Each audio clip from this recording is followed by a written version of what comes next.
Good morning. Our program is about to begin. Please take your seats.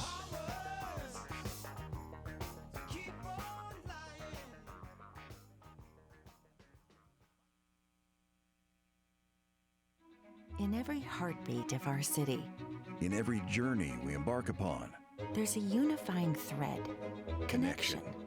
At the Tampa Hillsborough Expressway Authority, we're not just building roads, we're crafting the pathways to our communities and the ones we share them with. This is our purpose. It's a vision that goes beyond infrastructure, touching lives and empowering dreams. For the early arrival, for the morning routine that isn't always routine, for the thriving local business, and the laughter of children playing in the neighborhood, for the journey home. We are there, in the silent stories of successful commuters. Our team, dedicated and unwavering, brings forth a more dynamic Tampa Bay, where every corner, every street, and every person is connected. Our projects are more than concrete and steel. They are lifelines that hold the promise of economic growth, accessible education, and communal well-being. Every time we bridge a gap, we weave together the fabric of our society. Tighter, stronger. We pave a way for prosperity, for security, for the future. We innovate. We evolve. And with every milestone, we redefine what it means to lead. Day or night, our commitment does not rest. The Tampa Hillsborough Expressway Authority. Enriching lives by connecting communities. Today, tomorrow, together.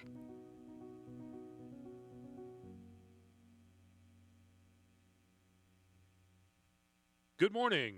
We have a special announcement from Tampa Mayor Jane Castor. Hi, I'm Mayor Jane Castor, and I want to welcome you to the 12th Annual Florida Automated Vehicles Summit. This summit is such a fantastic event, bringing together top experts and industry leaders to chat about the latest in vehicle technology. Through your work, you are shaping the future of transportation in the growing state of Florida. A huge shout out to the Tampa Hillsborough Expressway Authority for hosting this event, and special thanks to Executive Director Greg Slater and Senator Jeff Brandes, CEO of the Florida Policy Project, for making all of this possible. I hope you use this time to share ideas, inspire each other, and make some real progress that our residents will benefit from. Enjoy the summit and welcome to Tampa. Ladies and gentlemen, please welcome the driving force behind the summit and the founder of the Florida Policy Project and the executive director of our host agency, the Tampa Hillsborough Expressway Authority, former Senator Jeff Brandes and Greg Slater. Hey, look, Ma, I made it. Hey, look, Ma,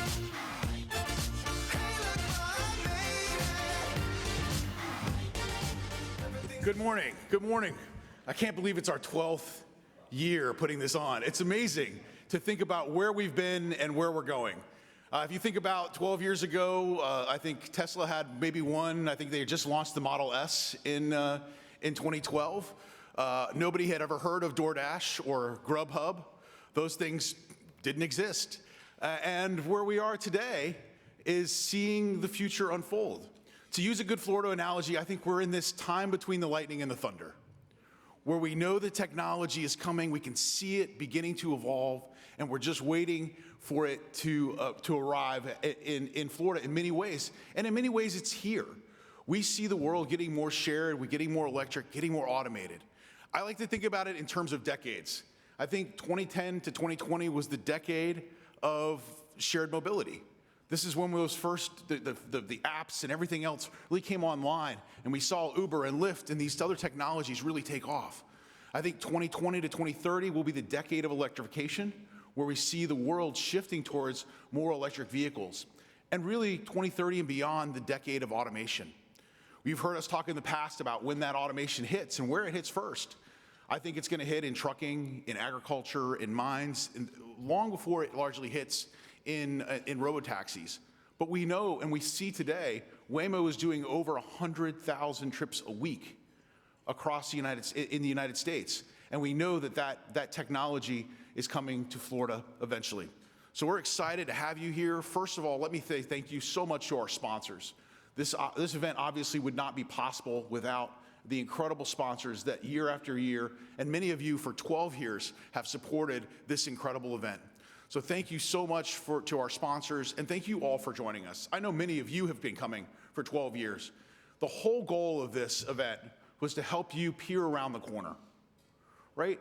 And to me, that's what this is all about. How do we bring this conversation to Florida and help our leaders see what's coming around the corner?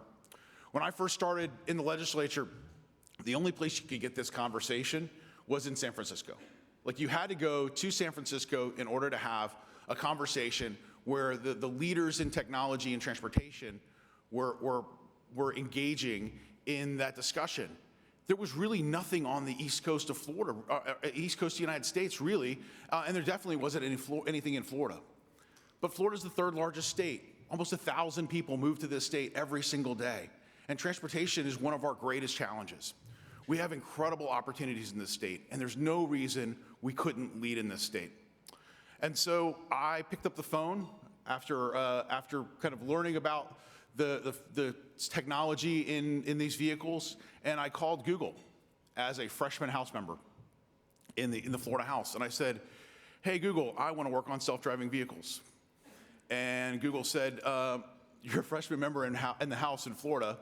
We're probably going to start in another state." So I called them back 3 days later, and I said, "Hey, listen, I know I'm a freshman. I think this is the big idea in public policy. I was a transportation officer in the Army, and it would have made my lives of my soldiers a lot better had they had self-driving vehicles instead of having to worry about IEDs and the other things we had to worry about over there. So I'm going to run a piece of policy on it, and I'm sorry if I screw it up." And I hung up the phone. And they called me back very quickly and said, "Listen, we're all in. We want to help you, and we give you access to our team." And from there, think about that early team. The CEO of Aurora was on that early team. The CEO of Kodiak was on that early team. The CEO of Argo AI was on that early team. And so we were able to build those relationships and make Florida an early adopter of this technology, but also an early adopter of what is more important, which is the right policy around it. Florida started with this idea of insurance as a regulator model. What you find around the country, and especially somebody who served in the legislature for 12 years, is that no bureaucrat and no politician wants to have to declare a vehicle safe. But what we did in Florida is we said, listen, the people who really have skin in the game is the insurance company. And so if we get the right insurance on these vehicles, then they should, that insurance as a regulator model is what the legislature and what the bureaucrats can lean on to ensure that this technology is available and safe for the roads. And if there is an incident, there's somebody standing behind them. So that model has taken off, not only in Florida, but it's been adopted by many of the states around the country. Well, maybe not California yet, but I think they'll eventually get there. So we're excited that you're here. We're excited about the conversation. We have so many great presenters today, and I can't wait for you to hear from many of them what's around the corner. Greg. Thank you so much. First, that pause between lightning and thunder reminded me of my trip to my car last night as I was trying to kind of get out from dinner. But good morning, and thank you all for being here. You know, this is the 12th summit. This is my third since joining the team at THEA, and it's always a great time to come back and reconnect with the community and figure out what we've done the last year, how we've progressed, how we've moved forward. You know, exploring the future of transportation, an industry that is evolving at an unprecedented pace, is full of opportunity and promise. Tampa Bay is a region on the rise. It's a very different Tampa than it was 10 years ago, 15 years ago, but really, really making a lot of progress. And you see that. You saw that with the crowds last night, with events at Amalie Arena and all the new restaurants in town. So I'm hoping you're going to be able to enjoy a little bit of the city while you're here. But what you will see here over the next few days and what we live and breathe at THEA is technology and innovation and progress. How do we set the foundation for progress? Technology can greatly improve the safety of our roads. Embracing innovation as a catalyst for creating a safer system, a more connected system, is where we're focused. Planning for the future with transformative projects. Our mission is clear. We aim to transform Tampa Bay into a system of the future, a system that our kids and grandkids will be able to utilize to take advantage of any progress that's made. And then we were on the forefront of pioneering transportation solutions, and that's not new for THEA. As an organization that was the first reversible all-electronic toll lanes, to our autonomous vehicle testbed designation, to our very successful CV pilot, we've been at the forefront. Since 2017, we've been leaders in connected vehicle technology and are continuing that. And we're doing it with our partners. And our I-4 frame collaboration with FDOT and the City of Tampa is a great example of that. It's a groundbreaking collaboration with FDOT, the City of Tampa, to significantly enhance the Tampa to Orlando connected trip. So this multi-agency connected vehicle deployment, system-wide deployment, which is where we're going to make a lot of progress, is part of FDOT's I-4 frame project, and it's going to demonstrate the value of interoperability through a corridor that sees a ton of freight, a corridor that sees a ton of movement, multimodal travel up and down that corridor. We're going to deploy 35 roadside units for pedestrian detection cameras at 2 intersections. We're going to have fiber optic infrastructure, reduce the reliance on costly cellular, and all kinds of safety applications, including rail crossings. We're integrating regional traffic data with our CV system to support real-time operational decision-making in our traffic management centers. And this collaboration is going to underscore our commitment to a system-wide deployment to take advantage of this technology, fostering future partnerships not only with FDOT, but everyone in this region. But that's not all we're focused on. We're also taking advantage of smart work zone technology to protect our workers and improve safety. We're focused on traffic management with lane closures and notifications for all of our projects. The amount of work that's on the street today, not only in Florida, but across this country, you're seeing a lot of cranes and you're seeing a lot of barrels, you're seeing a lot of construction zones. We have an obligation to utilize the best technology that's foundational here to keep those workers safe. And on top of that, wrong way driving countermeasures. I know we had a couple of tricky spots last night where we had some flooded ramps and some people kind of getting on the wrong way, but we're demonstrating that technology over the next few years by deploying this wrong way driver technology on every single one of our ramps in this region. So I will say none of it happens without partnerships. None of it happens without foundational investment in your system. And as we forge ahead, we're guided by the wisdom of an old proverb. If you want to go fast, go alone. If you want to go far, go together. I include this whole room in going together.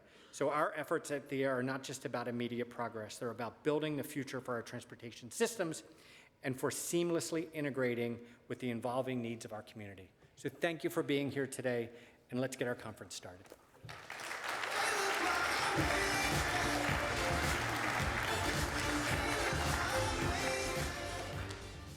Please welcome to the stage Florida's Secretary of Transportation, Jared Perdue.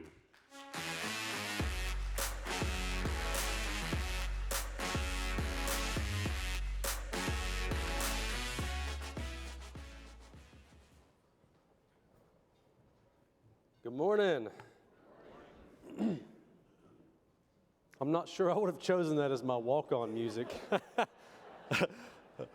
I don't know, I was thinking about kind of getting jiggy with it there, but that's funny. Happy to be here with you this morning. Really excited to be at this summit. I love this summit. And actually, I told Trey Tillander as I was walking in here and just talking to everybody, I feel like I'm amongst family. There's so many faces and so many people that I've known for many, many years. And, as Greg said, let's do this together. We have been doing this together. And it's been tremendously rewarding. I remember the first time we had this summit several years ago. I was in a much different role at that point in time. I was still very focused on the nuts and bolts of technology and, loved what I was doing. And I remember the emotional speculation around connected vehicles, which quickly progressed to automated vehicles, which then progressed to many other emerging technologies, where today now we're talking about new modes, advanced air mobility. We're talking about artificial intelligence. I was having a conversation a little while ago about quantum computing. It just blew my mind. And so I'm happy to be here. You know, I think one thing I'm going to do is kind of bring a message to you about, you know, where we want to go in terms of transportation in the state of Florida, what that looks like, and really help establish that vision and get us aligned behind a common goal, common values, and really forge new paths. And it is truly going to be dependent on our partnerships.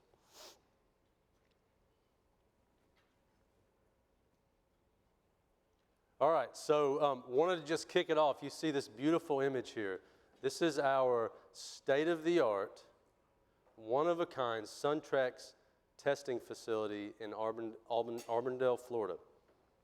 This is a beacon. It's an example of where we're going in the state of Florida. It's a shining light.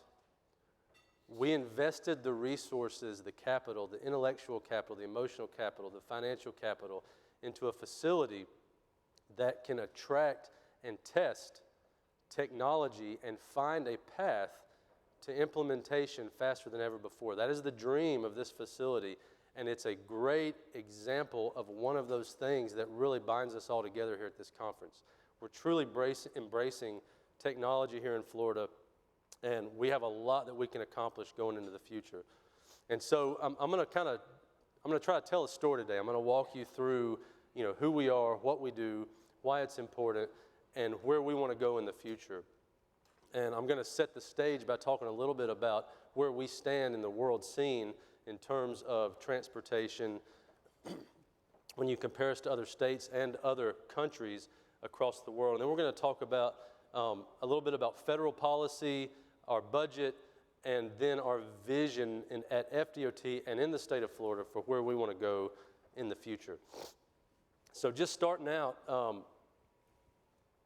I think it's important to bring context to who we are in Florida.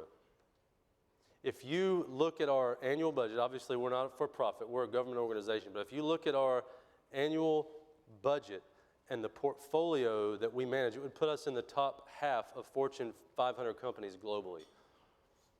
That is a remarkable statistic, and it's only because our legislature and our governors have continued to prioritize transportation infrastructure year in and year out.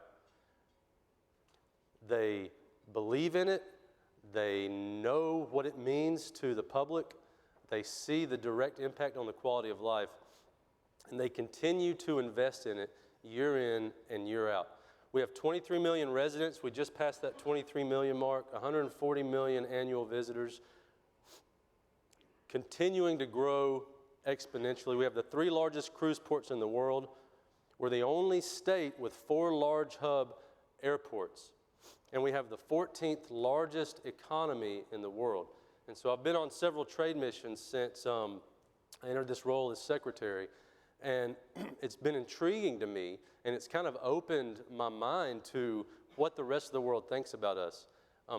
When I go to other countries as part of trade missions, you know, they're very intrigued and excited and anxious to sit down with Florida DOT. Because of the size of our economy, because of our investments in transportation and our innovation, and because of our footprint worldwide, we are one of the premier economies and states for other countries to do business with. This is important to understand because this enables us, this gives us potential. It enables us to tap into new potential and really advance quickly things like emerging technologies. Looking at our budget, so we have another historic budget this year thanks to Governor DeSantis and his leadership and also the legislature. $15.5 billion, just the biggest budget we've ever had. As part of that $15.5 billion, one thing I want to point out is our work program is actually $14.5 billion. The interesting thing about this, our budget last fiscal year was around $15 billion. But our work program was around 13.5. So the actual work program part of our budget is nearly $1 billion bigger than it was last year. That's because of the continued investments in transportation. And so you think about the growth and the resources that are actually going to building infrastructure. It's truly remarkable. Our 5-year work program right now stands at $65.8 billion. It's the biggest 5-year portfolio we've ever had at FDOT. And it's interesting to note that we have the most mega projects, which is $500 million or more, in our work program than we've ever had in the history of DOT. This is really important because in order to deliver those projects, in order to deliver on our commitments, we have to stay focused on those things that are important, like workforce and technology and the people that it takes to build projects and the processes and making those more efficient and partnerships and relationships. And so it's truly a remarkable time in transportation. It's a great time to be in transportation in Florida, and we continue to get those record investments that we need as our population grows. One thing I like to highlight when I talk about our budget is the diversity of our portfolio. And so in the private sector, you know, one thing that makes you sustainable and able to, you know, handle ups and downs and volatility is to have a diversified investment portfolio. Well, our infrastructure investments are very diverse. We don't only do roads and bridges, we do aviation, safety, bridge replacement, we do seaports, we do transit, we do space. And so we're making hundreds of millions of dollars of investments in all of these emerging, developing modes and trying to be strategic with where those investments go so that the infrastructure can be there to support the economic growth that is occurring while Florida thrives. Now, the diversity of this portfolio, I think, makes us unique. It makes us special, and it's important that we stay strategic with how we're diversifying those investments. One thing really special about Florida I'm really proud of, and I can't take credit for it, but I'm proud to be a part of it, is we maintain what we build better than anyone else, probably in the world. And we're required to do that by law. The legislature had forethought.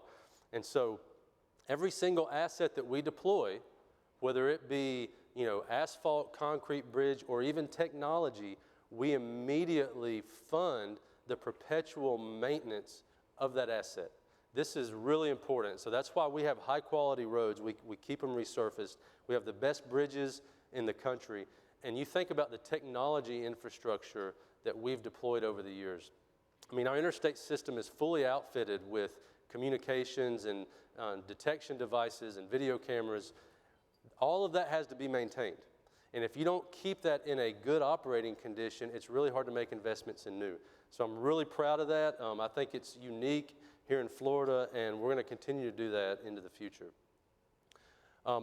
So one thing I've been talking a lot about, and I think it's very important for this group, is the policy realm of transportation.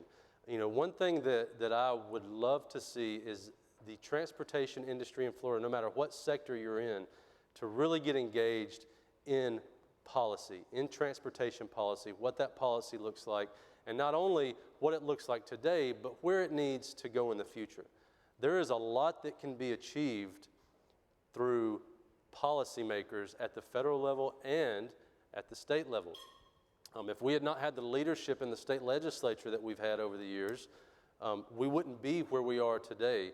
And as an industry, it's incumbent upon us to be engaged, involved, understand that, and to help be the catalyst for those conversations that need to happen to get us where we need to be in the future.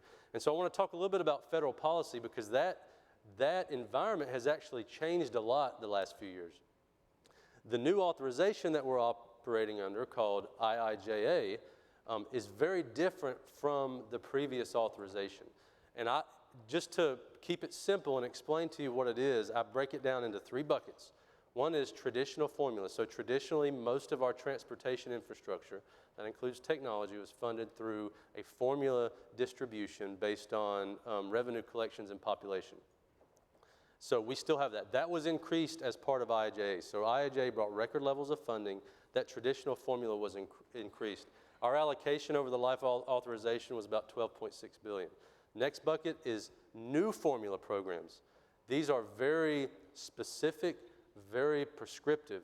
You can only spend, so the distribution is formula, but you can only spend that funding on the very exact things that's allowed by the law. And so examples of this would be the NEVI formula funding, the electric vehicle infrastructure.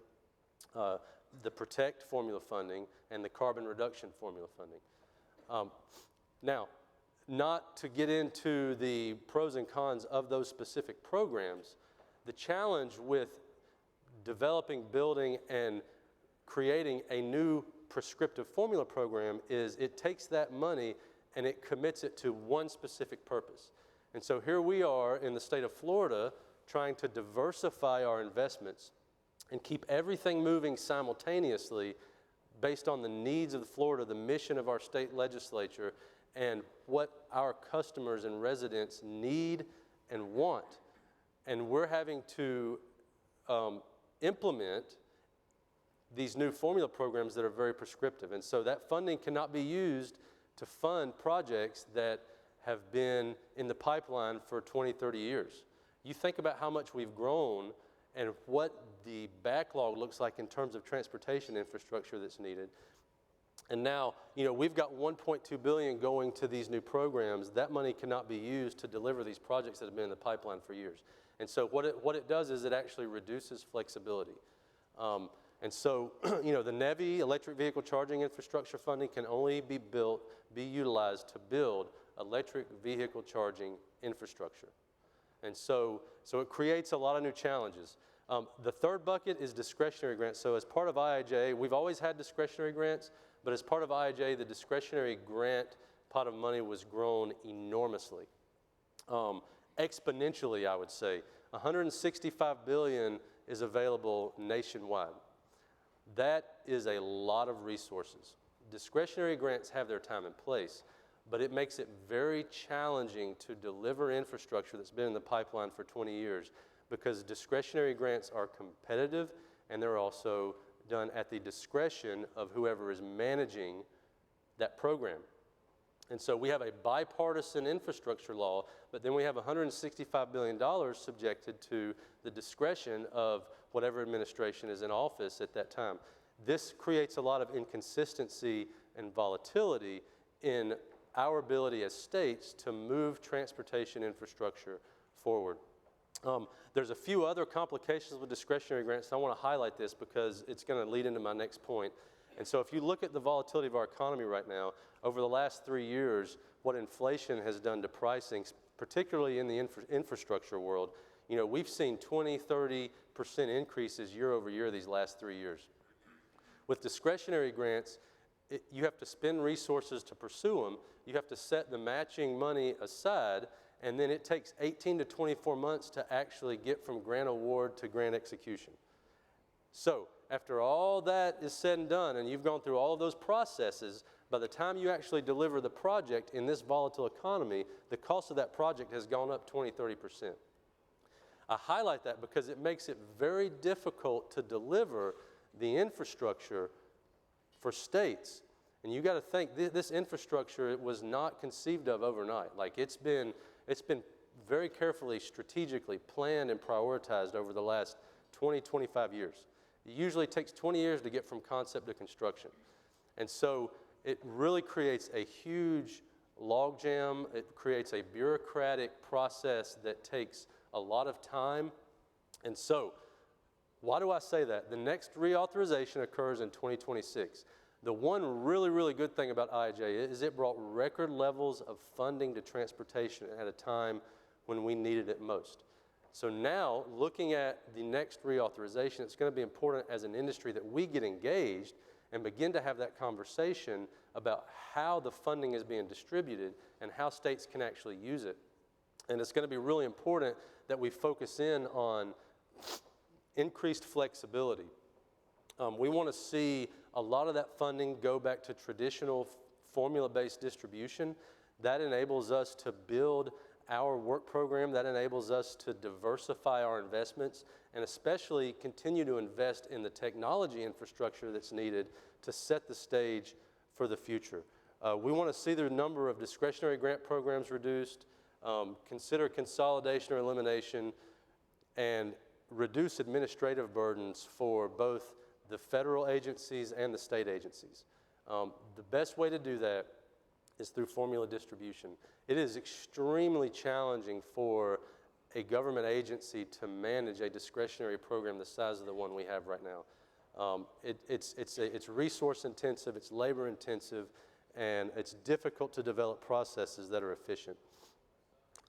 One other part of reauthorization that I think is important for this conference is an emphasis on technology and digital infrastructure. And so the way the federal authorization is set up right now, it's kind of like performance-based. We have National Highway Performance Standards, and that helps us strategically focus how that formula funding is spent.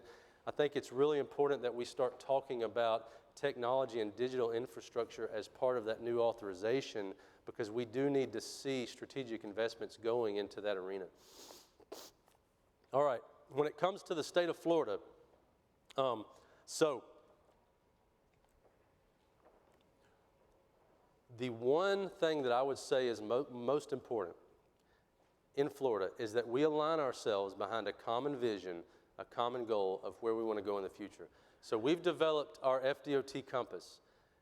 What this compass does for us in our industry is it aligns us as those who are doing infrastructure behind what's important to the people we serve. And so all of the things in this compass are things that are just naturally, inherently part of infrastructure. I think one big challenge we've had as infrastructure providers is when we go talk to the people we serve and the communities we serve, we talk to them about the things that are important to us, as opposed to talking to them about the things that are important to them. So I've traveled the state for these last few years in this role, met with a lot of communities, a lot of businesses, and this compass is a compilation of the things that we do that are most important to our communities. And by building a strategic vision around this compass, we can actually begin to make strategic decisions that closer align with our communities and where we want to go in the state of Florida. And so it's really all about building that momentum, the intellectual capital, the emotional capital, and the financial resources, and investing those in a strategic direction. So you see communities are at the center. Our communities are very important to us in Florida. We're probably one of the most diverse states when it comes to communities, both geographically diverse, character, heritage, and we want to embrace that. We want our transportation infrastructure to embrace that as we go to the future. And you can see, as part of this compass, there's a few things that we don't typically talk about a lot when we're delivering projects. One is workforce development. Another is supply chain. Both of these things are fundamental tenets of delivering infrastructure and should be a strategic part of every investment decision and every project decision. And so we've begun to embrace that. And the goal and the plan is to build a programmatic strategic vision around each and every one of these components, which we've begun to do. Today I'm going to focus in on technology. So what does technology mean to us in Florida for transportation? You've heard me say a few times now, intellectual capital, emotional capital, financial capital. And so if you look at the technology arena in transportation, and you look at where we are today, I'm going to give you my personal take on it. Late 90s, early 2000s, we went through a very transformative time, and a lot of our transportation decisions, project delivery tools, transportation solutions began to focus in some sort of foundational technology, even our financial decisions. And so we went from, just imagine, like if I could give a simple example, we went from keeping paper files to everything being stored in some digital, technology, realm. So that's the beginning of it. So it was a fast change. It wasn't a strategic change. It was one that just happened because of where technology was. So that was the start of it. If you look at the last 20 years, we've been in this mode of continuing to aggressively implement technologies. And I'm thinking, I can give you a lot of examples, but think about the movement of data and systems to the cloud. It takes a huge investment. It takes a lot of effort and initiative. And we have been seeing these technologies rapidly change and deploy with no real alignment or strategic vision for where we want to be 20, 30, 40 years from now. And this is the biggest challenge. When I look back over the last 20 years, there are so many exciting technological advancements that we have taken advantage of and embraced, but it's been done in a way I would consider it like a whack-a-mole or a hodgepodge. Like it's here, it's there. It's like we're throwing things on the wall to see what sticks. We've been very successful, but I think we're at that point in time when technology is developing so quickly that we need to bring ourselves together, as Greg mentioned, and get aligned behind where we want to see technology go in the future. And we need to have a plan for the next 10 years, next 20 years, next 30 years, and it needs to be comprehensive. You know, we were first focused on connected vehicles, then we were focused on automated vehicles. Right now, AI is the thing. We need to build a strategic vision that enables all of these to move forward together in a way that's closely aligned so that the resources and investments flow strategically and we can be successful. And I really think that will kind of catapult the state of Florida into the next level. And so this is what we've done. We've developed, and this is the initial programmatic thought process around where we're going with technology. And so first, you know, what do we want to do? We want to promote, inspire, attract, test, and implement. So part of what I'm doing right now on this stage, I'm promoting and I'm trying to inspire all of you. Hey, let's get behind this idea. Let's get excited about it. Let's get that emotional capital going. Let's get it burning. Then let's begin to talk about technology in a way that attracts every single innovator, every single entrepreneur, every single person who's interested in technology throughout this entire world. Let's talk about it in a way together that attracts them to the state of Florida. That's what's really going to catapult us to the next level. Then, as an industry, let's create an environment where they can test their ideas, they can test their emerging technologies, they can test their innovation, and have a very fast path to implementation. This is the goal. And it's actually not a very easy one because we've never actually laid out a strategy like this. And in transportation infrastructure, there are three main entities that play a big role. One is government, two is private sector, and three is academia. We have to begin to forge those partnerships and align ourselves behind where we want to go. And so we've developed three kind of main categories of strategic focus and vision that we believe everything can fit under. One is safety, and this is everybody's top priority, and I think we need to focus the intellectual capital behind transformative, game-changing ideas for safety. I truly believe with artificial intelligence, with this thing called quantum computing, with the technology that is available out there on the market, if we align ourselves behind where we want to go and come together for a common goal of improving safety, I think we can make transformative changes. We can leave behind the traditional, hey, there's a crash problem, let's deploy a countermeasure. Like we can make transformative changes. As an example, it's just an idea, but we started our Rail Safety Coalition. We need to solve the safety problem at grade crossings. It's been around for many, many years. Nobody's ever solved the problem. How can technology help us solve that problem? Well, let's get aligned behind the vision and the goal of solving the problem. Let's come up with an idea to solve the problem. Anytime we've ever gotten partners together to talk about a solution, you jump straight to how are we going to pay for this? We don't even know what we need to do. Let's not talk about how we're going to pay for it. Let's get the intellectual capital. Let's get the inspiration. Let's get the innovation. Let's use the technology that's out there and develop a solution that solves the safety problem at grade crossings. Just one example. Research and development. So we have a new emerging mode that is advancing rapidly. It's called advanced air mobility. I see this as an emerging technology. It's a completely new mode of transportation. I can see the hunger and desire in the private sector. If they build their models, they look at growth, they even look at the state of Florida, they see there will be a demand for this to move people and goods.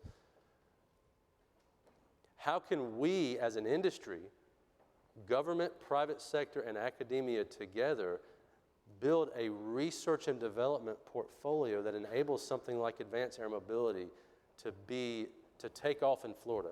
to make Florida the place where it's implemented, to make Florida the place where they have a path. They can see the path to ultimate implementation. That's where we want to get. The last bucket is data and digital infrastructure, and so this one is really important in my opinion, because this is the supporting infrastructure behind all of the technology deployments. All right, and so I'm going to use advanced air mobility as an example again, just bringing a little bit of emotional, like innovative thought behind that. If you think about advanced air mobility 15, 20 years from now, the amount of air traffic will be far beyond the capacity of our conventional air traffic control. How do we manage that? We might need to start planning what those corridors look like, and it might actually be time for digital highways in the sky. So this is where, I mean, you've seen movies where these flying cars get on these like invisible roads and just go. You know, we could be at that point. We need to be strategically thinking about that and developing an infrastructure plan around what that looks like. We went from overnight, we went from no data to being, the transportation industry being one of the biggest data monsters in the world. Like, we collect hordes of data. We've been trying to tackle this challenge of getting all of that data to the cloud and having a consolidated, comprehensive management. The management of data and access to data is truly an infrastructure need. And so we have to build a strategic vision around that and start talking about it. And so this is the plan. This is what we're looking at for Florida. This is the technology component of our FDOT compass. And you can see we're beginning to build out that kind of programmatic viewpoint so that as an industry, we can all get behind it. So as we move forward and get behind this vision for where we're going with technology, the partnerships are going to be extremely important. We want to strengthen and develop those research partnerships in a way that we never have before, and use government resources, private sector resources, and academia to really forge like this new era of how we're researching, developing, and planning our technology infrastructure. And we want to broaden and modernize our focus on transportation technology. You know, we need to move beyond putting all of this energy and emotion into the latest and greatest like fad of technology. Because one thing I've seen, and I think you would all agree with this, you know, the technology develops and changes much faster than the people do. And so we have to build a broad strategic vision that enables all of these ideas and all these technologies to move forward and still fit within the framework of where we want to go 30 years from now. So it's a high calling, but you know, I'm confident we can get there. And I'm gonna finish on something that Greg mentioned, which I really truly appreciate. The only way our communities get stronger is if our partnerships get stronger, and that starts with relationships. I mean, a lot of us in this room have been working together for many, many years. We already have built a lot of capital. You know, let's align ourselves behind that common goal. Let's begin to partner. Let's begin to reinvest in where we want to go in those partnerships, and let's take Florida to the next level. You know, I truly would like to see Florida become the place where emerging technologies and new technologies are being implemented. I really, truly believe we can get there. You know, we've already started that process by building a facility like SunTrack. So, you know, the government has already started embracing, the government side of transportation has already started embracing this. You heard Greg talk about some of the technology testing platforms they've rolled out with THEA. And so, you know, we're really excited about where we're going. We need to forge those stronger partnerships. And I have something flashed at me that says my time is up. So I want to keep talking, but I'll stop. So I'm going to end here. I want to say one of the things we're also trying to diversify is how we communicate. As part of that, we've started what we're calling a newscast. It's similar to a podcast, but it's going to have like a diverse array of settings. And we're calling it Florida in Motion. You can scan this QR code. We've already done 4 or 5 episodes, I think. And The idea here is that we want to cover a diversity of topics in transportation. We want to highlight our people, our projects, our innovations as we continue to move into the future. So I'd encourage you to go check these out. The latest episode that was published was a really unique innovation that we did called SWIFT, where we held a Shark Tank style event and let private sector companies compete with their ideas to implement a work zone safety technology. We had a panel of judges. The panel of judges scored that event just like Shark Tank, and that top competitor was selected, and we're going to help find them a path to implementation quickly. And so it's all about cutting through that red tape, getting aligned behind a common goal, and getting to implementation. So thank you so much, and really excited to be here with you.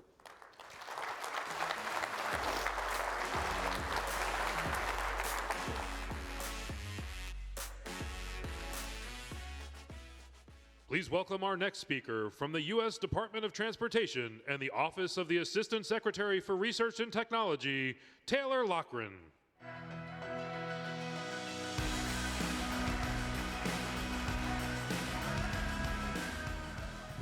Hello, everybody.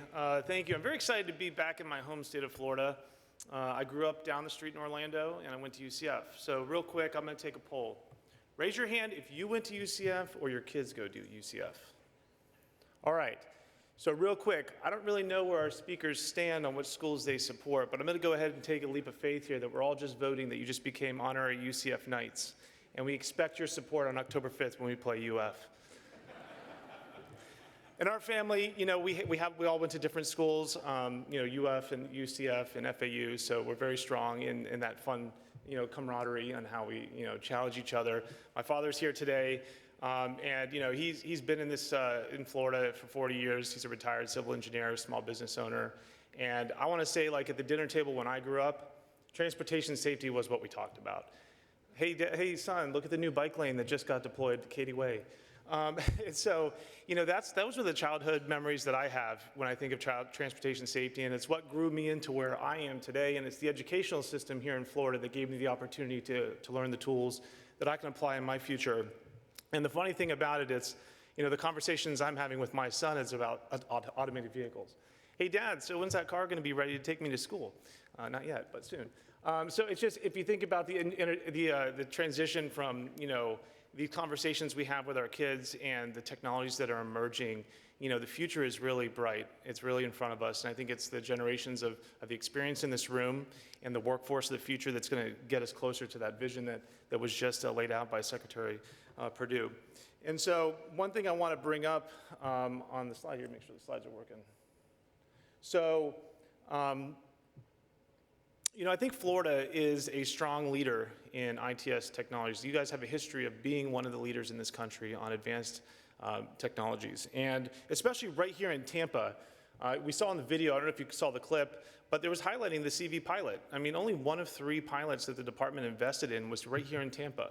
And it was really to understand how to connected vehicle technologies, how do we deploy it, how do we use it, how do we integrate it into our existing system, and where do we start to see the benefits in improving public safety with these emerging communication technologies.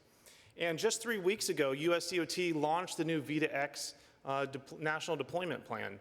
And I think that's a very strong statement for the department to make, and it really shows that the vision is here and the time is now. All the research and all of the learning that we've had across all of our states and all of our countries and communities, you know, now is the time that we're going to really start to aim and deploy this technology safely and responsibly. And, you know, it also comes down to the talent that's here in Florida. I think the workforce, the education, the higher education, the community colleges, the technical schools, you all have the right workforce that's emerging that are going to be available and ready to deploy this technology today. And I think the strategic plan that FDOT has is very strategic in really driving home that innovation and really bringing this state into the leading arm of where the future is going in transportation. One of the highlights I want to bring up, I don't know if you guys are aware of the SMART program that was launched through the bill. It was one of the programs that came through, $500 million over 5 years. And it's really to advance emerging technologies at the community and city level. So how do we start to take these technologies that are proven and apply them to transportation? And let's learn how to do this so that we can understand how do we get these technologies to scale so that we can start delivering these across the country to our communities and to our stakeholders. The intersection safety challenge is in another area. How do we look at how we can improve intersections in a very cost-effective way? I mean, that's important. We can't really spend a lot of money to improve these intersections when we have over 350,000 intersections in this country, but how can we modify them to get the best benefit to improve the safety of our pedestrians, the safety of our bicyclists, or if we want to categorize all vulnerable road users?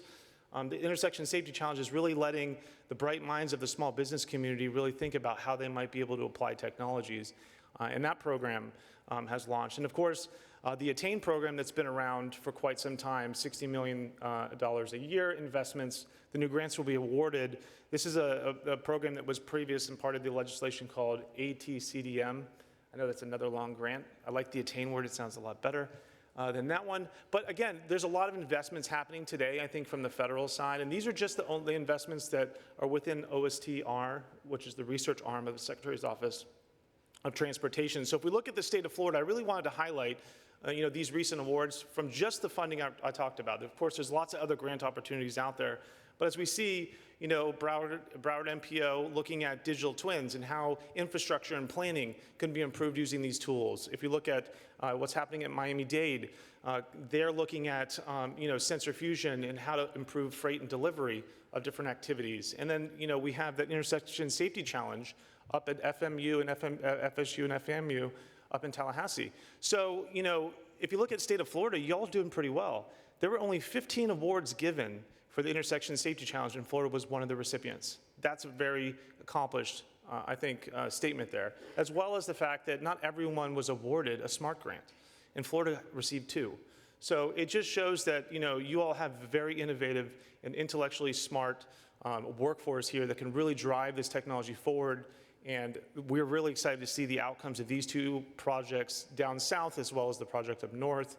But the remaining projects across the country, the goal is the strong partnerships and what we can learn about what the other projects are doing across all of the U.S. I think that's where we can start to see and leverage their experiences within their communities, and you all can bring that back down here to Florida. So a little bit about my office, some of the technologies that we support. So I'm with the Highly Automated System Safety Center of Excellence. You can thank Congress for the longest name ever. Again, the acronym is HAAS, that's what we go by. And we were stood up by Congress to be a technical, a group of national technical experts to help across all modes of transportation, air, land, and sea. And so the unique thing about that, it's really about how we can look at the innovations that are happening in the air and how we bring those to the ground, what the innovations in rail and how we can bring those into the maritime world. So it's really looking across the board, but really focusing on emerging technology. So one of the ones I wanted to highlight here is AI assurance.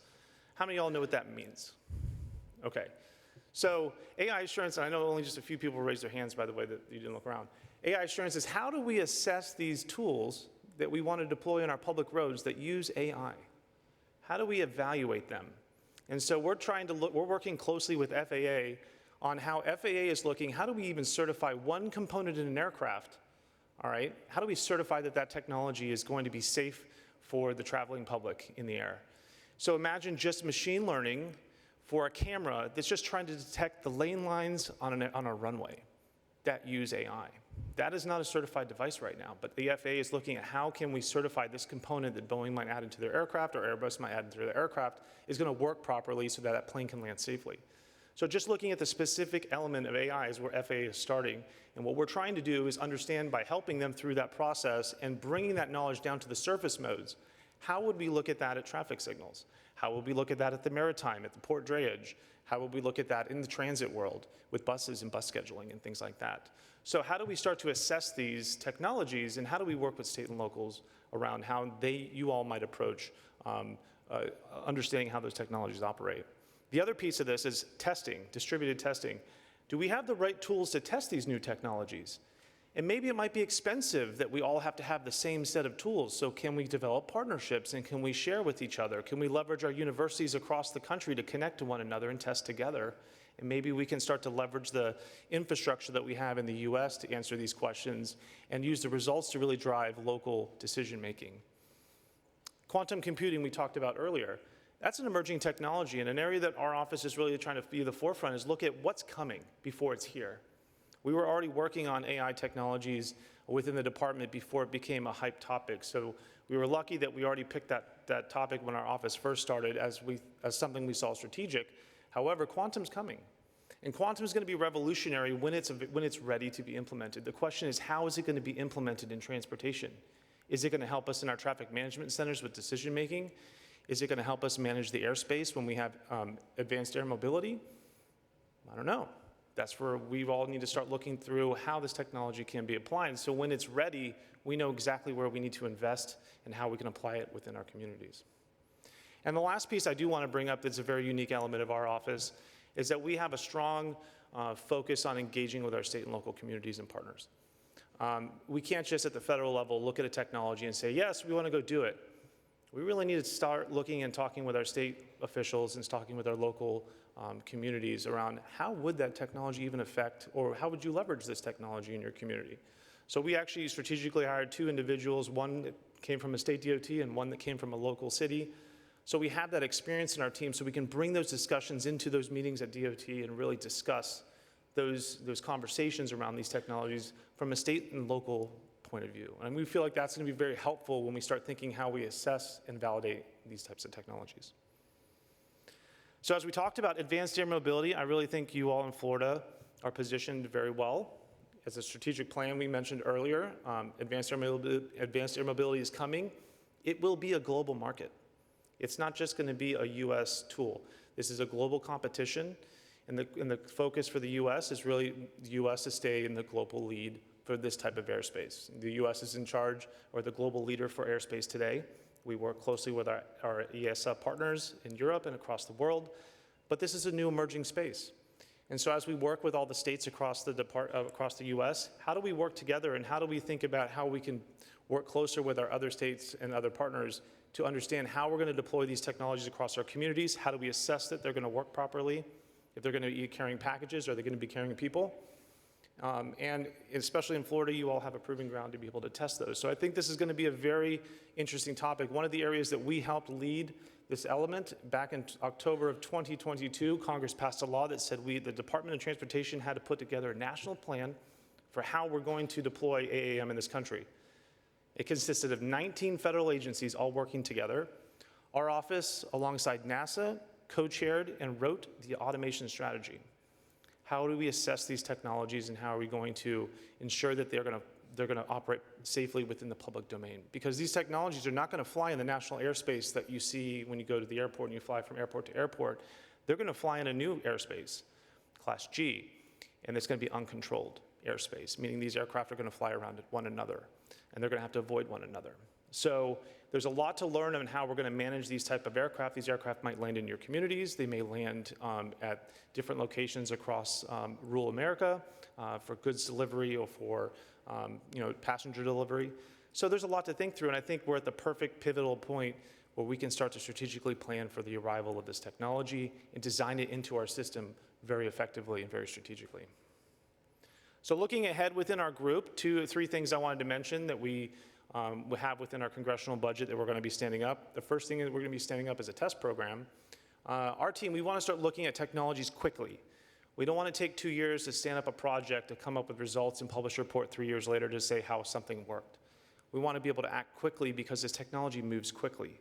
And we want to be agile and flexible in a manner with our expertise and the resources that we have available to assess specific technologies and to give the decision makers the best information they can to make the right decisions so we can move quickly on advancing these technologies and we don't fall behind in our global economy.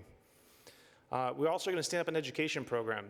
As when I raised the hand, what does everybody know about AI assurance? Well, we want to help provide tools so that as public officials at the state, federal, and local level, we all can learn what this technology means to us in transportation, and we can talk about it together, because only through talking about these things together is how we're going to work together to solve how we're going to do these things together.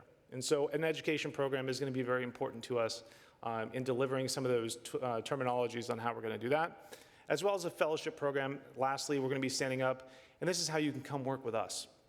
So one thing we're going to be targeting, and we're working on with our congressional members, is that we want to be able to start bringing in what we call IPAs, interagency personnel agreements. So it's just a term, but really what it means is that state and local officials can come work with us for a year or less and come learn about this technology and then go back to your community better informed on how this technology works to help lead your leadership within your organizations on how to best strategize your implementation of that specific technology.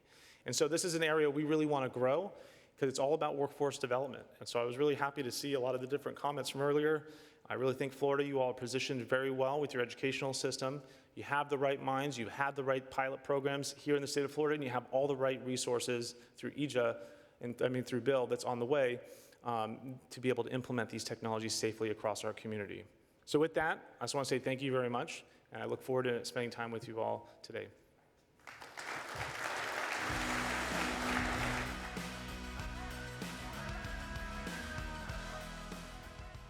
Ladies and gentlemen, our next speaker is the co-founder of the McKinsey Center for Future Mobility. Please welcome Philipp Kampshoff.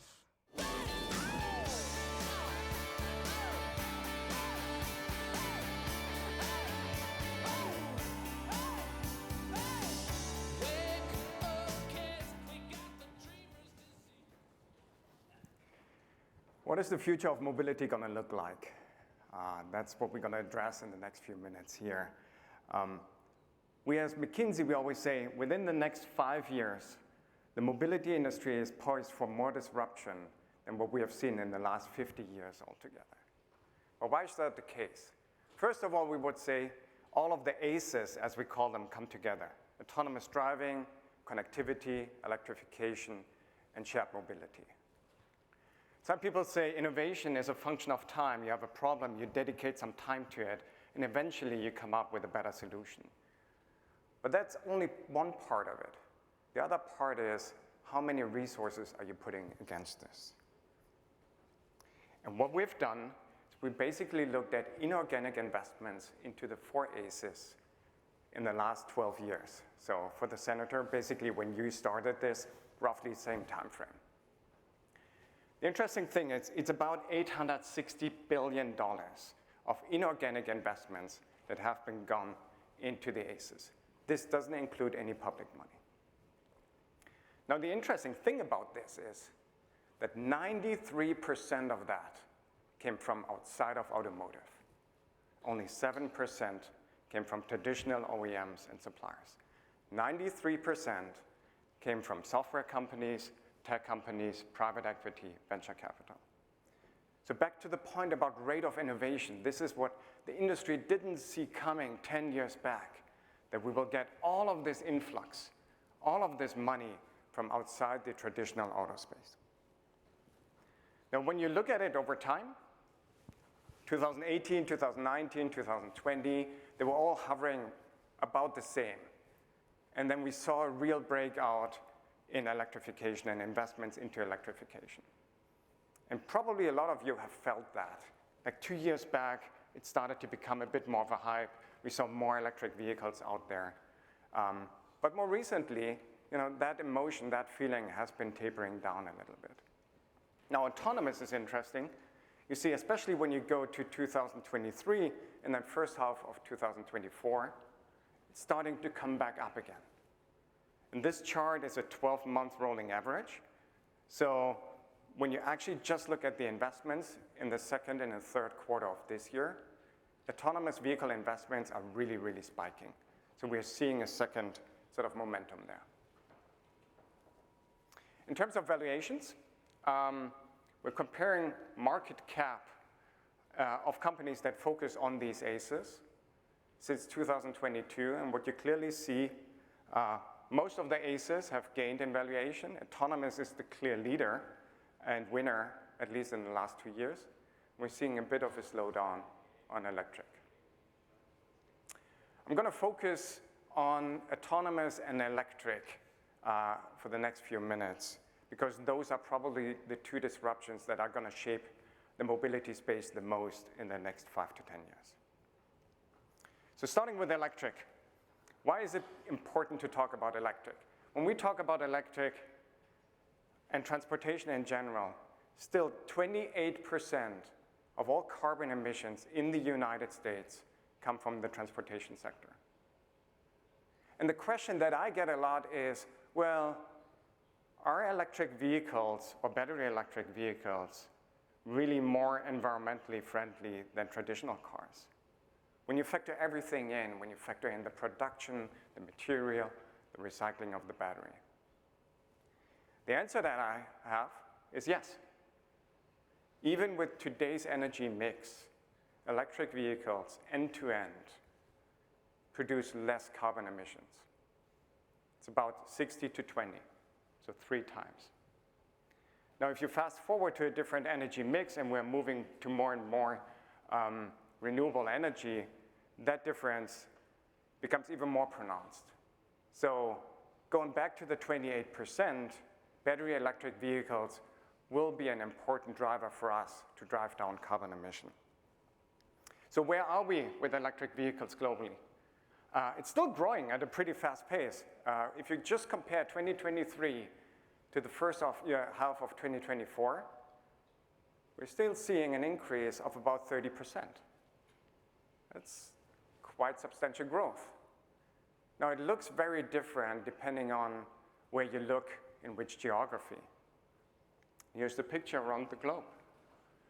The US was off to a bit of a slow start. We're still growing, but at a relatively slow pace, 1 percentage point this year. Europe has actually seen a decline for the first time this year, and a reduction in the amount of vehicles sold as a percentage of total vehicles sold. And China is still going pretty strong, 10 percentage point increase. Now, some interesting numbers around the globe. 90% of all vehicles sold in Norway in the first half of this year are electric vehicles. Why is that interesting? Because a lot of people say, well, electric vehicles, they don't really work in cold climate. Batteries don't last, they don't have the range. You could argue Norway is a pretty cold country. Brazil has 6% already. I thought that is an interesting number because that number is already relatively close to the number that we have here in the US. And Brazil arguably is a developing country, so the supply of energy and the infrastructure is a bit more challenging there. And overall, we have about 35 countries that hit the 10% mark by now. Now, one argument a lot of the automotive OEMs will make is, well, it's really hard to make money with electric vehicles. And that's true. Most Western OEMs still struggle making money with it. Tesla is an exception of that. They're already profitable with the electric vehicles. But I wanted to show a different example here. This is BYD. It is basically the largest EV maker out of China. And what's very interesting on this chart is, if you go back all the way to 2017, 70% of what they sold were ICE vehicles. 70% were ICE vehicles. You fast forward to 2023, and 100% of what they do is electric. So they went from 70% ICE to 100% electric. And the interesting thing is, look at the blue line in the middle. That's their gross margin. It not only stayed pretty much flat, it actually went up a little bit over that time. So what is customer sentiment right now around electric vehicles? As McKinsey, we do a survey with about 30 to 40,000 people across the globe every year. And we test sentiment, and these are the numbers for the US. Basically, what we ask is, for your next vehicle, what type of vehicle are you going to buy? Is your next vehicle a battery electric vehicle? Is it a plug-in hybrid? And what you see here is those numbers are relatively flat. In other geographies, we're actually seeing these numbers come up. So why is that the case? The top 3 reasons why people are still hesitant to buy an electric vehicle is 1, the purchase price, it's range, and it's charging infrastructure. You could make the case that charging infrastructure and range are basically 2 sides of the same coin. If you had more range, you would be less worried about charging infrastructure. If you had more charging infrastructure, probably less worried about range. Here's what customers expect in terms of the range. So these are people that consider buying an EV. And they expect about 300 miles of range in an EV. That number has been increasing by about 6% every year. Now, when you look at what's currently being offered, the average of what's currently being offered in the market has a range of about 220 miles. It's only increasing by 3% per year. So the gap between what consumers demand and want and what OEMs are currently providing is actually widening year by year. This is probably the number one top quote that we got out of our survey, where the journalist really picked up on this, which was, we asked current EV owners, are you likely or very likely to switch back to an ICE car? And the answer was 29% globally. 29% of all EV owners globally said, we're going to likely switch back or very likely switch back to an ICE car. In the US, that number was even 46%. That was really, really surprising to us because we always thought, once an EV buyer, always an EV buyer. You're never going to switch back. But surprisingly, that is not what the survey suggested. So let's unpack this. Here are the top 5 reasons why people said, I'm going to be switching back. The interesting thing that you see here is, it's not about the car. You could say, the baby is beautiful. There's no issue in itself with the car. Nobody's saying, I didn't like the car, or I didn't like the driving experience. What it is, it's 2 main reasons that you see. One is charging infrastructure and dissatisfaction with the charging experience. And the other one is the total cost of ownership. Now, total cost of ownership is kind of interesting, right? If you're a regular person, you don't have the perfect Excel sheet where you calculate your total cost of ownership, right? So what are the elements that are most transparent to you? It's the initial purchase price. It tends to be higher for an EV. It is the insurance. It tends to be higher for an EV. It is the fuel cost. Arguably, that's better for an EV. And then it's the resale value. And this is where we've seen the biggest frustration over the course of the last 12 months. Because one thing that has happened is that a lot of OEMs came out and significantly reduced the prices on EVs. And if you happen to buy your EV just the day before that, you took that price reduction as a hit on your residual value. So how much loss do you have typically in cars? This is the example of an ICE car, 2 years in, 10,000 miles roughly per year. You're going to be losing about 22% of your value of the car. How much is that for an EV? A battery electric vehicle. Number right now is 43. So when you think about this, think about the last car that you bought and how much a 20 percentage point difference made for you. You can clearly see why people are starting to get frustrated around this. We're making a lot of progress in terms of charging infrastructure. We're building it out. It's probably not at the pace where we wanted it to be in terms of exponential growth, but we're making some progress. To put it into perspective, we have about 120,000 gas stations in the US. We have about 11,000 fast charging stations. So there's still a big difference between the two. Now, arguably, this is not an apples-to-apples comparison because you can charge your cars also at home or at work, so we won't need as many charging stations, obviously. But we're making some progress. The challenge and the big frustration that a lot of people have is around the uptime of these charging stations. The uptime, depending on which survey you look at, is only 75%. So there's a 25% chance that when you're driving up to a charging station that it's not working. And we're seeing the frustration even more pronounced with people that have young families. Imagine you have a baby in the car, it's crying, you have to make a detour to your charger. That's already frustrating, and then it's not working. So before I switch to autonomous, just want to close out on electric. I want to come back and say, look, 28% of all carbon emissions come from transportation. It is important that we move in that direction. But there are still some real big challenges around electric vehicles that we all need to address. Whether the OEMs need to address the initial purchase price, or how to manage residual values, or if we need to help build our charging infrastructure and the reliance of that. Let's switch to autonomous. Some people would say autonomous, and that's maybe the reason why this conference is focused on autonomous, is the bigger disruption. Electrification is just another powertrain. But autonomous for the industry might actually be a real game changer.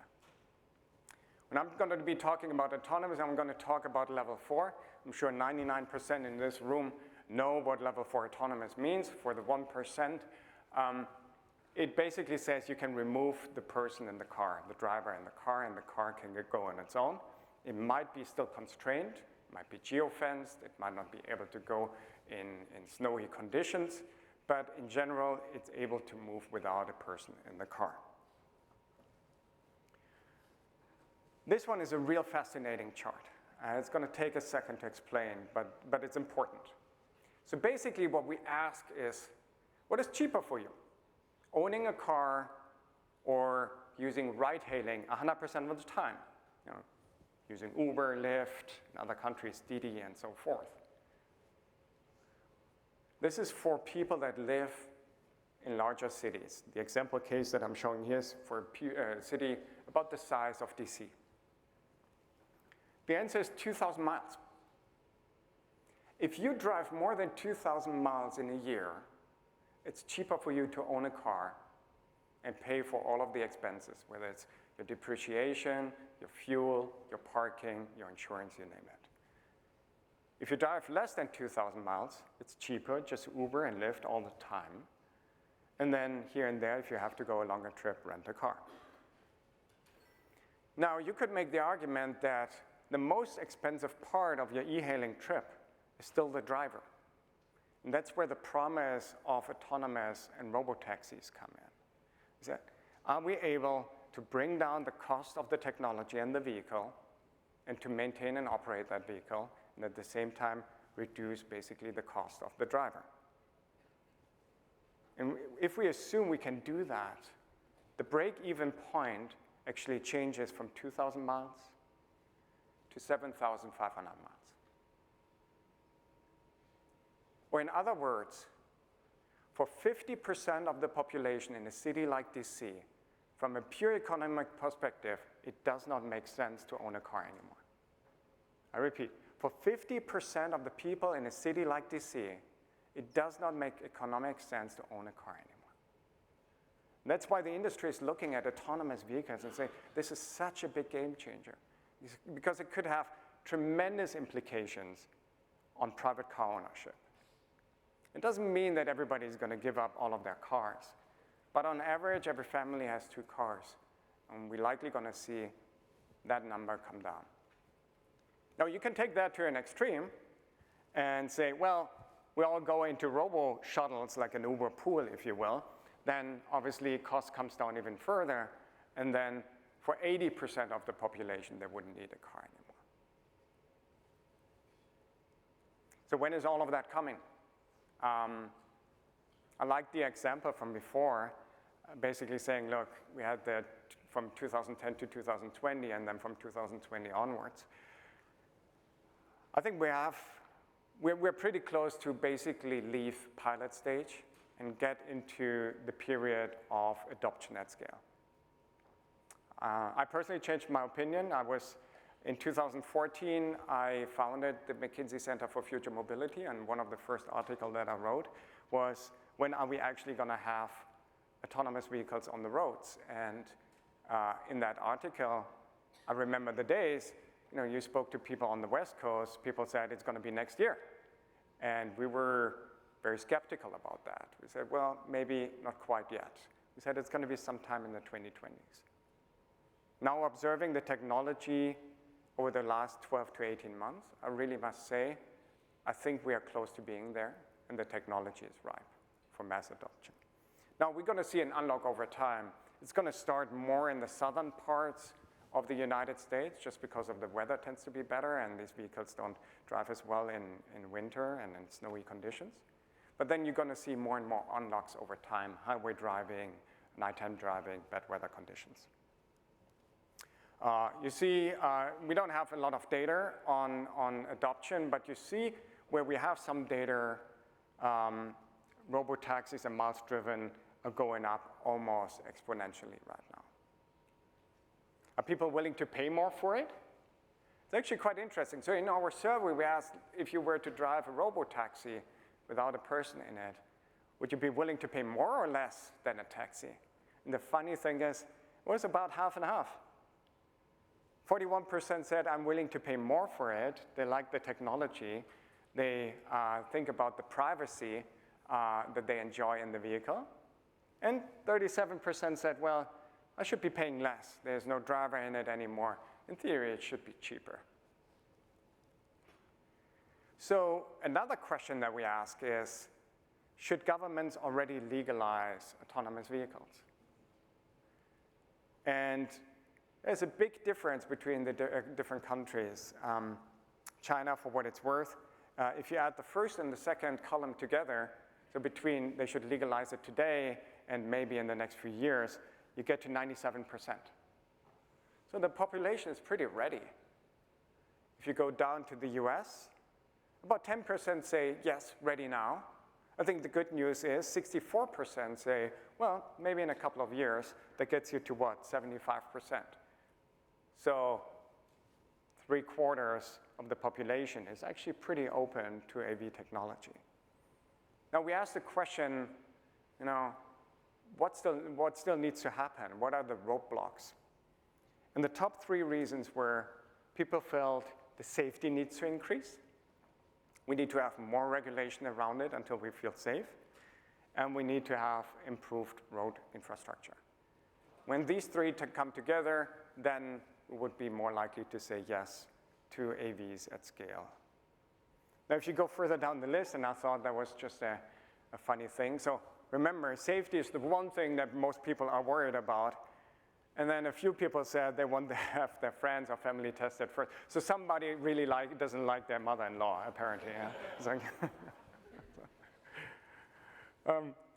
So are autonomous vehicles safer? We don't have that much data around this right now, and depending on which report you follow. So we're trying to analyze some of that data. What you're seeing basically here is how many miles you can drive before you get into an accident. Now, this is all types of accidents, including fender benders and things like that.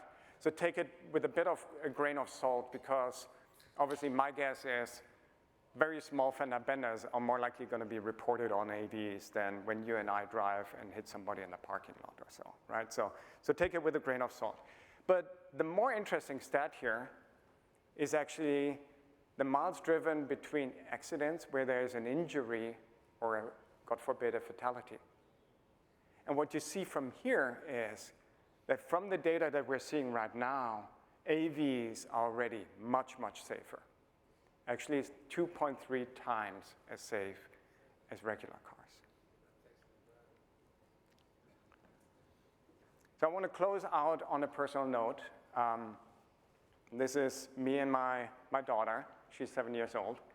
So she asked me the other day, Dad, what do you actually do when you're gone for the week? You're always traveling. What do you do? And I immediately thought, Jesus, it sucks to be a consultant, right? I wish there was a doctor. That would be so much easier to explain. So I'm doing my pitch, and I clearly see 30 seconds in, she's completely losing interest, eyeing the Lego in the far corner. So I'm modifying my pitch a little bit. I basically said to her, well, I'm working with my friends that I call my clients to develop new cars so we can protect our environment. So when you play outside tomorrow, it's still going to be as beautiful as it is today. And I'm working with my clients to develop technology so people don't get into car accidents anymore. We just lost a friend, a father of 3, a few days before that. I'm working with friends, my clients, on technologies, on little robots, so they can bring in the groceries to our house so we don't have to go to a grocery store, and I have more time to play with you. And that resonated with her. And if I can just leave you with 3 numbers, it's 30, 40, 60. If you only remember these 3 numbers from the talk, that's all I'm asking for. 30, remember, it's roughly 30% of CO2 emissions come from transportation. 40, it's 40,000 people that die in car accidents in the US alone every year. And it's 60 minutes that we spend in cars every day, when maybe part of that time we could use for things that are more valuable to us. What we all do here is important, and I'm very honored to do it with all of you. Thank you very much.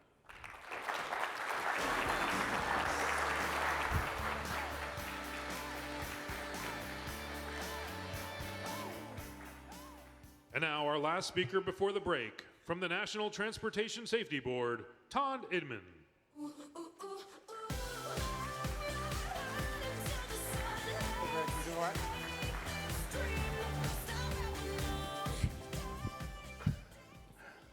Well, it's wonderful to be introduced as the last speaker before the break. So it is a pleasure to be here, and it's wonderful to be around a lot of old friends. In fact, just hearing Secretary Perdue and Taylor talk about, one of the things they don't get to list is your prior roles. So I was the Chief of Staff of the U.S. Department of Transportation, and we have a great farm team that's coming up that really love Florida, especially one that married someone from Florida. But later today, or sometime today, you may hear from Ariel Wolf, Sean Poole, Peter Murray's here, I know, Caitlin Murray, who's on the policy board, and Andrew Giacini, who's working in my office now, all have a connection to Florida. So you have a lot of people that are interested in your success. In fact, in 2017, we awarded the first ITS JPO to one of 3 locations, Tampa being that. And on December 31st, 2020, before we left, we finished it out with an ATM CTD, is that right, Taylor? Okay, a grant. Florida has a lot going on for it. It has an opportunity to truly be transformative. But today I need to talk a little bit about safety.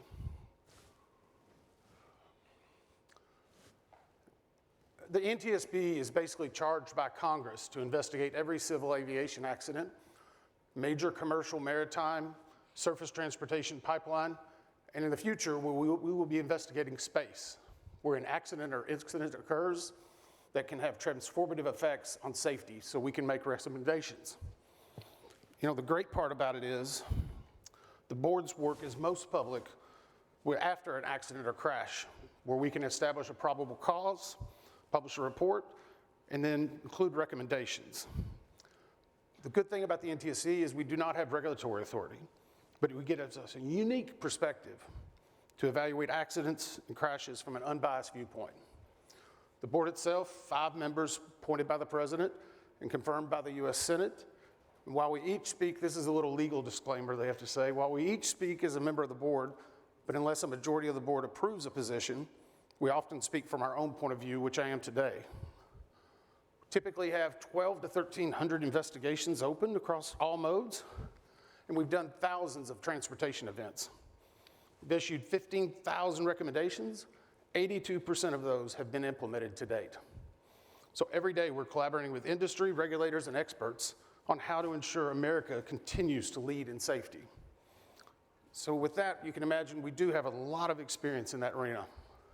But today we want to focus on 4 areas that aren't specific to any one mode of transportation, but are crucial for you as leaders to consider in advancing new technologies on our roadways and in our skies. They're particularly relevant in sectors that lack standards and government regulations. Number 1, accidents or crashes are almost never single-factor events. While there's often a triggering event, the absence of an effective redundancies are contributing factors and often correlate to the severity and the impact of a crash. Now, these are either cascading factors or potentially never before simulated, which present an X factor brought on by a number of unrecognized risks or unknowns. In our reports, we often call them contributing factors. Now, contributing factors aren't limited to physical infrastructure, vehicle design. They can include people, signage, or possibly maintenance and training. The list is endless. But the main lesson from there is that almost every incident, there is more than one failure. A safe transportation product, service, or policy relies upon an understanding of how each decision, product, and external factor affects the other. Solving for safety in a vacuum is not only unrealistic, it's dangerous. A good way to put it is what someone told me one day: I don't believe anyone wants to be a founder whose legacy is, we killed less people last year than this one. Number two, the economics of safety. And then the NTSB doesn't consider economics in our work and recommendations, but federal and state governments typically do. No one can ignore that safety is paramount to our successes, and that people that run it are involved with that, and we must acknowledge cost can sometimes limit our ability to innovate. For the business community, some may think ROI is measured in revenue or valuations, but ROI means nothing if you lose your social license to operate or your regulated ability. An ROI that doesn't measure safety may mean short-term profits for large-scale losses over time. But safety can have societal costs that could be considered as well. You know, in May in Ocala, Florida, near here, we had an 8-person fatality. 2 weeks ago, I was in Ohio for a 4-person fatality. 4 days ago, I was in Vicksburg, Mississippi for a 7-person fatality. We only launched the GO team on big ones. Yesterday, NHTSA released the fatality numbers for the highways. 18,000 people have died in the last 6 months. That number is unacceptable. But we talk about Road to Zero, we talk about new initiatives and things like that, but the government can actually make one recommendation that would bring fatalities to a record low. One fell swoop. We set the national speed limit at 5 miles an hour. And while amazing safety gain, the cost would bring our economy and critical services to a halt. The moral to the story is we must have common sense and frank discussions about realistic approaches to safety. Number 3, transportation is safe. We're getting safer. Progress is being made every day, but we, and especially the media, tend to overlook the safety improvements of the past, and in some cases, exaggerate reality when an incident does occur. It's not to say we have the luxury of saying mission accomplished, but in almost every aspect of our transportation system, we are continually seeing improvement decade after decade. We need that to continue. We need to understand how far it's gotten us. But quite often, we let individual incidents overshadow the massive gains. So commercial aviation is a great example. Today, aviation is in the news all the time. Near misses, door plugs. But know this, you're exponentially more safe in a commercial airplane than you are driving to the airport. In fact, MIT just released a study last month. In the 1960s, global air travel saw 1 in 350,000 people fatal globally. 98 to 07, the rate was 1 fatality out of 2.7 million. And from 2018 to 2022, it was 1 fatality and 13.7 million passengers.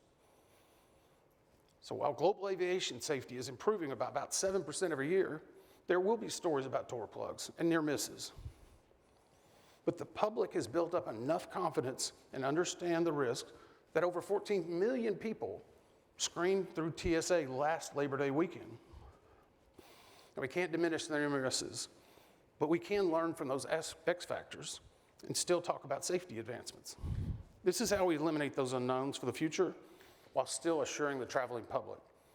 Every one of us need to do a better job of telling the positive story of safety, so when an incident does occur, it can be balanced against the track record. Most everyone here in this room will remember 2018, Tempe, Arizona, when a vehicle operating autonomously struck and killed a pedestrian. The industry and regulators immediately restricted testing and research, and by some accounts, slowed consumer adoption by up to 5 years. So my question to you is, when the next Tempe, Arizona happens, will the industry be in a position to talk about the advancements that have been made and how you're eliminating those X factors so that consumers and regulators have greater confidence the risks are actually being addressed? Number 4, safety has a spectrum. There has to be a balance between a risk threshold and commerce. And then you must ensure you properly set the expectation while educating consumers and regulators. Likewise, regulators need to understand the business dynamics and pressure you face in order to innovate and experiment. Now, in this area, there can be two conflicting opinions. Personally, I believe government needs to ensure the transportation sector has the flexibility it needs to evolve and innovate. But on the other hand, there are some who say that there should be an expectation that regulations and laws should predict and regulate every possible scenario to ensure the absolute highest degree of safety. Both opinions can be right, but going too far in either direction does have consequences. So let's look at two different industries, commercial space and advanced air mobility. I know a few people have talked about that today. Commercial space operations involve a number of unknowns, inherently making it riskier. However, anyone who gets on a rocket knows there's a risk. A passenger on a spacecraft 3 miles above Earth isn't expecting the same redundancies as someone who's traveling across the country to see grandma for Christmas. But in commercial space, regulators have established a moratorium on promulgating certain regulations in order to allow the sector to grow, establish itself, improve safety, and learn. Florida's been a huge beneficiary of this. It's flourishing. Last year alone, there were 117 FAA licensed launches. So far to date, over 100. But on the other side of the spectrum is the strict regulatory environment electrical vertical takeoff and landings, or eVTOLs, are entering. In this instance, the industry and the FAA need to rely on exemptions and lengthy rulemakings just to be able to conduct tests in order to eliminate those X factors. Unfortunately, it will take years to make substantial gains in the adoption of advanced air mobility because of a complex regulatory framework. These rigid constraints and restrictions, even when they're well-intentioned, discourage experimentation. It increases the risk that you don't reduce risk itself when done properly. If safety improvements can't be tested and evaluated, their benefits will never be realized. So what does this mean for you all? AVs, EVs, eVTOLs, all the new entrants? If you take one thing away from today, it's don't wait for the government to define safety for you. If you develop standards that set a high level of safety, there's a better chance the public and the government will meet you at an acceptable industry standard, as opposed to imposing their own inflexible requirements. But for autonomous vehicles, there are no true federal regulations and governments right now. I'm going to caution everyone, though, and this is somebody that used to be on the regulatory side, that day is quickly coming. The entire industry and its development will be better served by having already shown how you agreed upon standards and policies in advance of what Congress and regulators will mandate. So let's go back to Tempe, 2018. The NTSB did that investigation, and we made 6 recommendations, 2 of which have already been adopted. One of them specifically by Aurora, and I want to call them out and commend them because they implemented a safety management system that went above and beyond our recommendation. That's how you can praise a good actor in that instance. If you haven't learned about the benefits or become familiar with SMS, please do so. Its use is widespread not only in aviation, but other modes of transportation are quickly learning its benefits. It helps create a strong safety culture and just culture for any organization. We are seeing time and time again that SMS could have made a difference in many of the tragedies we investigate. Now, from the Tempe crash, we have 4 open recommendations to the state of Arizona and NHTSA. Remember, this is 2018, 8 years later, 4 that are still open. They center around providing awareness to federal and state regulators regarding what type of testing and the risk mitigations that are put in place when AVs are put into a live market. If you look at those recommendations in your work, that's an opportunity for you to help the government show how you're solving for safety and where you're finding success. Regulators at the state and federal level rightfully have a desire to know what's going on and what's occurring, how road safety is being ensured. So show them how you're doing it. While these recommendations may only be to the state of Arizona, in Florida you do have an opportunity to lead. And I know Jeff wanted me to throw down a big challenge to everyone here. The good news is you're already on the way in the path. But take a look at those recommendations so you can help shape the future regulations. You know, you can be on the cusp of that transformation. SunTrex was a great example.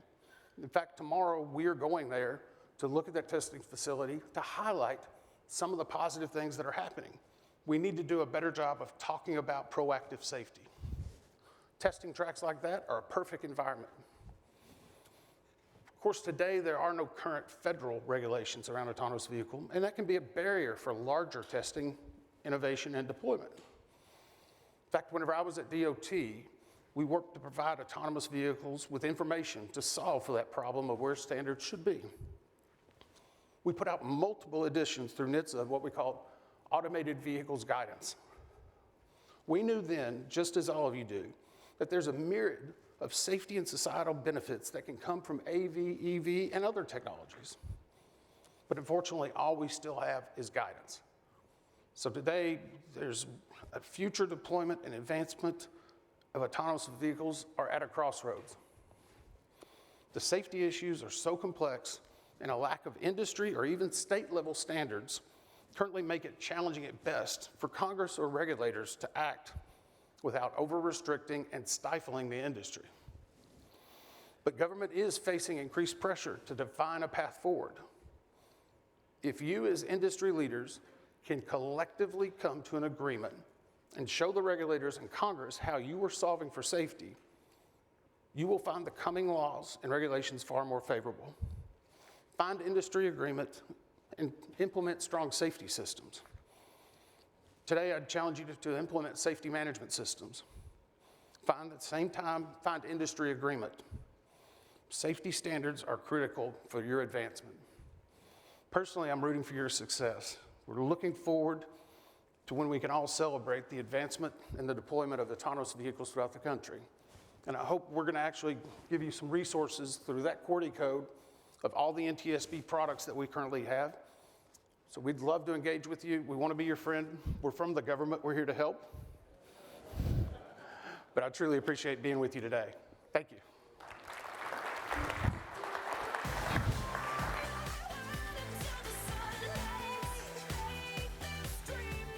Ladies and gentlemen, please enjoy a short break with our exhibitors. We'll be back on stage promptly at 10:30.